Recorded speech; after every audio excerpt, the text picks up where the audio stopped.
새벽부터 시작되는 며느리의 고단한 하루. 여러분, 안녕하십니까? 오늘도 우리 주변에서 일어날 법하지만 결코 평범하지 않은 이야기를 들고 왔습니다. 일본의 조용한 주택가, 겉으로 보기엔 평화롭기 그지없는 2층 저택에는 며느리 미치코 씨가 살고 있습니다.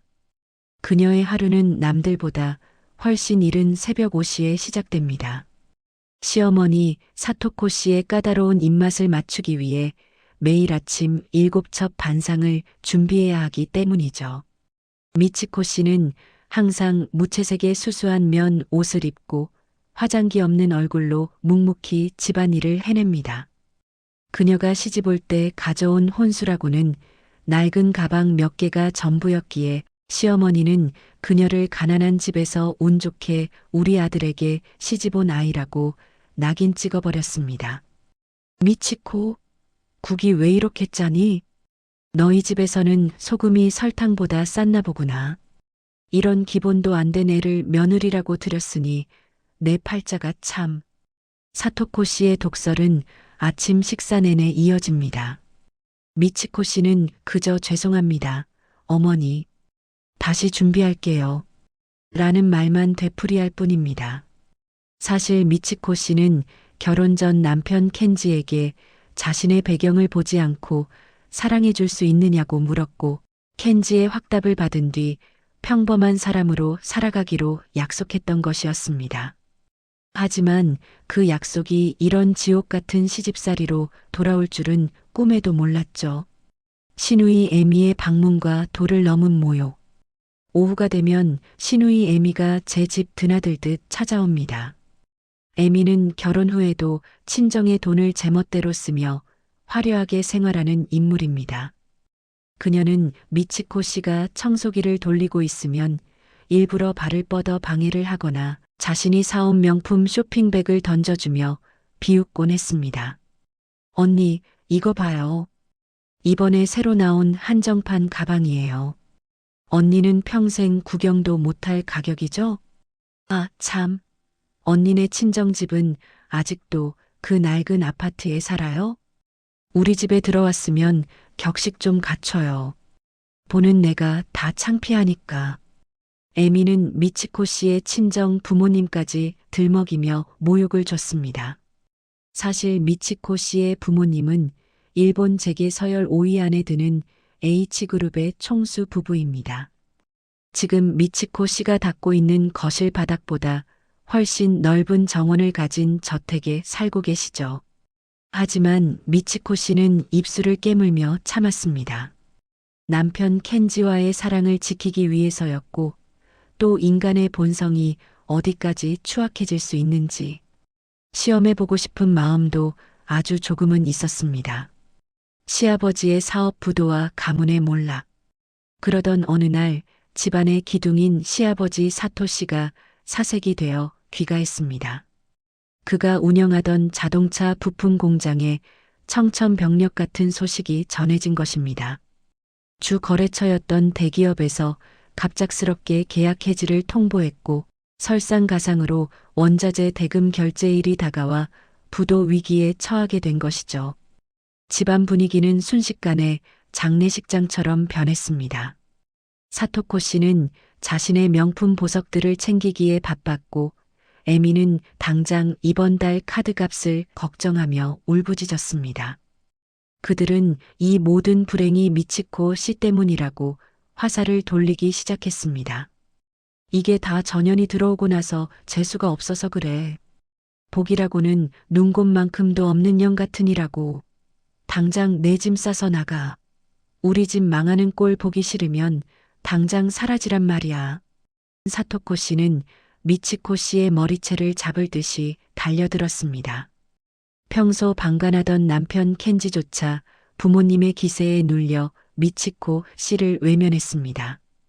미치코 씨는 차갑게 식은 거실 바닥에 앉아 자신을 괴물처럼 바라보는 식구들을 하나하나 눈에 담았습니다. 이제 인내의 시간이 끝났음을 직감하는 순간이었습니다. 폭풍 전야의 통화. 식구들이 서로를 비난하며 싸우는 사이 미치코 씨는 조용히 2층 방으로 올라가 문을 잠갔습니다.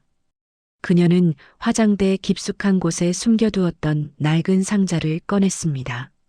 그 안에는 그녀가 H그룹의 후계자 시절 사용하던 전용 스마트폰이 들어 있었습니다.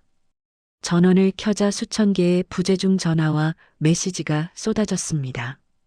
그녀는 가장 위에 있는 번호로 전화를 걸었습니다. 아빠, 응, 나야. 미치코. 아니, 안 울어. 그냥, 이제 집으로 돌아가고 싶어서. 응, 사토 부품 공장 건. 아빠가 직접 처리해줘. 그리고 내일 사람 좀 보내줘. 아주 품격 있게. 전화를 끄는 미치코 씨의 얼굴에는 더 이상 슬픔이 없었습니다. 대신 거대 제국을 이끌어갈 후계자의 서늘한 눈빛만이 남아 있었죠. 그녀는 낡은 옷을 벗어던지고 옷장 깊숙이 넣어두었던 실크 원피스를 꺼내 입었습니다. 내일이면 이 지옥 같은 연극도 끝이 날 것입니다. 검은 세단의 행렬. 다음 날 아침 사토 씨의 집 앞에는 동네 주민들이 모두 나와 구경할 만큼 화려한 광경이 펼쳐졌습니다.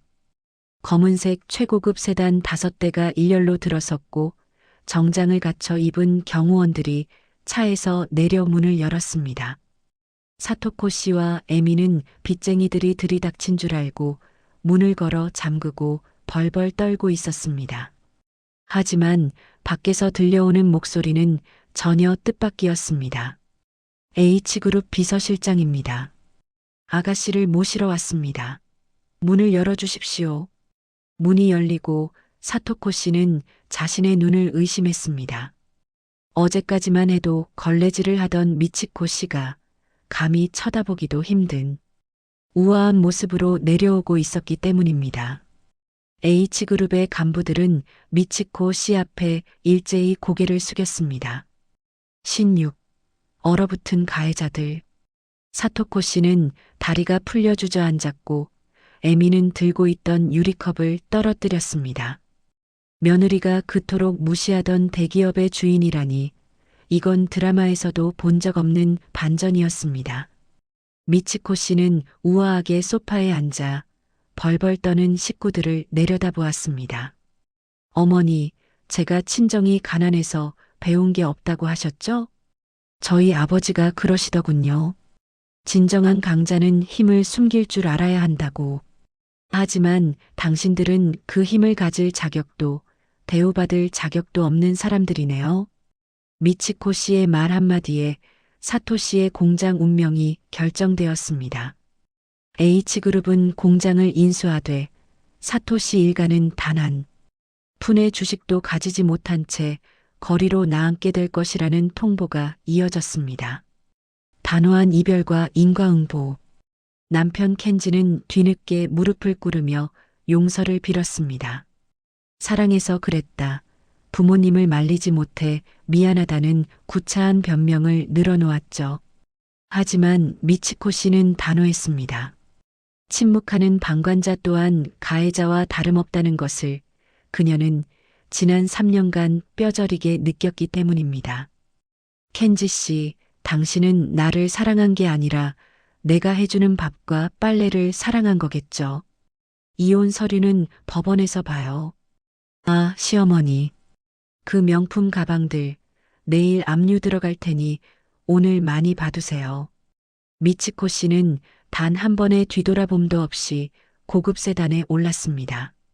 남겨진 식구들은 폐허가 된 집에서 서로를 탓하며 절규했지만 이미 늦은 후회였습니다. 미치코 씨는 창밖을 보며 생각했습니다. 이제야 비로소 자신만의 진짜 인생이 시작되었다고 말이죠. 마무리 교훈과 인사. 시청자 여러분, 오늘의 이야기 어떻게 보셨나요? 겉모습만 보고 타인을 무시하고 괴롭힌 대가는 이토록 혹독합니다. 우리가 만나는 모든 인연이 어쩌면 하늘이 보내준 시험일지도 모릅니다. 오늘 내 곁에 있는 사람에게 따뜻한 말 한마디 건네보는 건 어떨까요?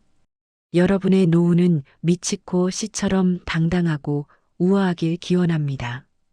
영상이 좋으셨다면 구독과 좋아요 부탁드립니다. 시청해 주셔서 진심으로 감사합니다.